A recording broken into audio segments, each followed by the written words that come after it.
Friends welcome to the new episode of my channel. আমি সৌমজিৎ। এই মুহূর্তে আমি কথা বলবো আমাদের সোনি লিভের latest series black white and grey love kills নিয়ে। যে সিরিজটা আমি সবেমাত্র কমপ্লিট করলাম, তো কেমন লাগলো এই সিরিজটা? এই সিরিজটা সত্যি কথা বলতে আমাকে এক লাইনে আমার রিয়াকশন যদি বলতে আমি মজা পেয়ে গেছি সিরিজটা দেখে। সিরিজের গল্প একদম একটুখানি করে যদি আমি বলি, একদম স্পয়লার না দিয়ে, তাহলে হচ্ছে একটি ছেলে এবং একটি মেয়ে, তারা দুজন বয়ফ্রেন্ড গার্লফ্রেন্ড, তারা ক্রাইম করে এবং একটা টাইমে এসে মেয়েটি মারা যাচ্ছে।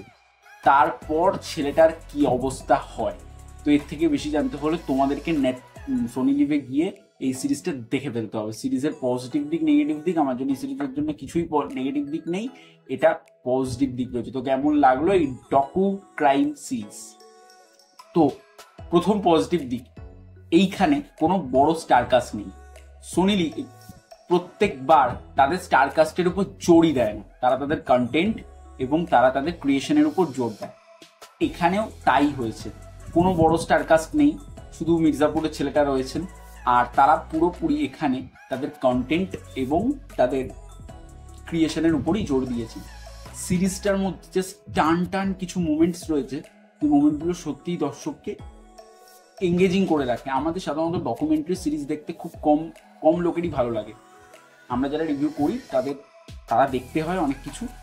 তো এই যে সিরিজটা, এই সিরিজটার মধ্যে ডকুমেন্টারি পোর্শনগুলোকে এমনভাবে রেখেছে বা ক্রাইম পোর্শনগুলোকে এমনভাবে রেখেছে, সেটা সত্যিই সিরিজের মাহাত্ম্য। এবার এই সিরিজটার মধ্যে যেরকমভাবে একটা পার্টের সঙ্গে আরেকটা পার্ট, একটা ক্রাইম করছে, তারপরে গিয়ে সেখানে ডকুমেন্টারি তার লোকজন কথা বলছে, তো এই যে ব্যাপারগুলো, এই ব্যাপারগুলো কিন্তু সিরিজে দারুণভাবে ফুটিয়ে চলেছেন ডিরেক্টর বা রাইটার। এই সিরিজের মধ্যে স্ক্রিন প্লে ভীষণ স্ট্রং, ভীষণ ক্লিন অ্যান্ড ভীষণ টাইট। এইটা এরকম ভীষণ টাইট অ্যান্ড ভীষণ ক্লিন। এই সিরিজটার মধ্যে কোনো একটা পোর্শন আমি বোর হয়েছি বলে তো মনে হয় না। সিরিজটা ওই 6 ঘন্টার কাছাকাছি সিরিজটাতে কোনো একটা পোর্শন, 6 ঘন্টা কি 5 ঘন্টা 5.5 ঘন্টা এরকম, সিরিজটার কোনো পোর্শন মনে হয় না আমি বোর হয়েছি। সিরিজটা এতটাই টান, প্রত্যেকটা এপিসোড 30 থেকে 35 মিনিট। আমার মনে হয়েছে আরেকটু বড় হলে ভালো হতো। এবং এই সিরিজের যে এন্ডিং টুইস্ট, সেটা অসাধারণ। সিরিজের মধ্যে ব্যাকগ্রাউন্ড স্কোর, সিরিজের মধ্যে ক্যামেরা, সিরিজের মধ্যে যে লোকেশনে শ্যুট করা হয়েছে, সেটা বস তোমাকে মজা দিয়ে দেয়।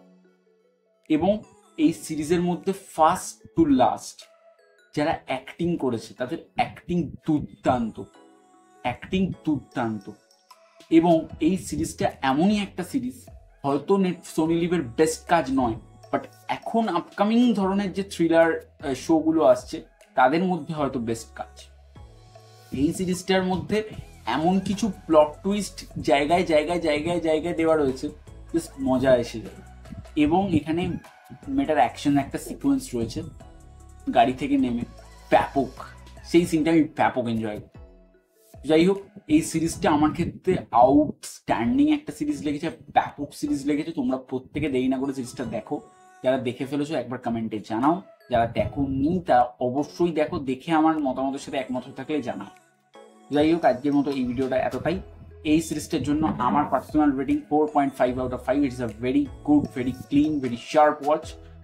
প্রত্যেকে দেখো, জানাও, আর ভালো লাগলে লাইক, কমেন্ট, শেয়ার, সাবস্ক্রাইব, আর আমার চ্যানেলটাকে সাবস্ক্রাইব করে বেল আইকনটি ক্লিক করবে, যাতে আমার সমস্ত ভিডিও তোমাদের কাছে সকলে লাগে। দেখা হচ্ছে পরবর্তী ভিডিও, ততক্ষণের জন্য টাটা।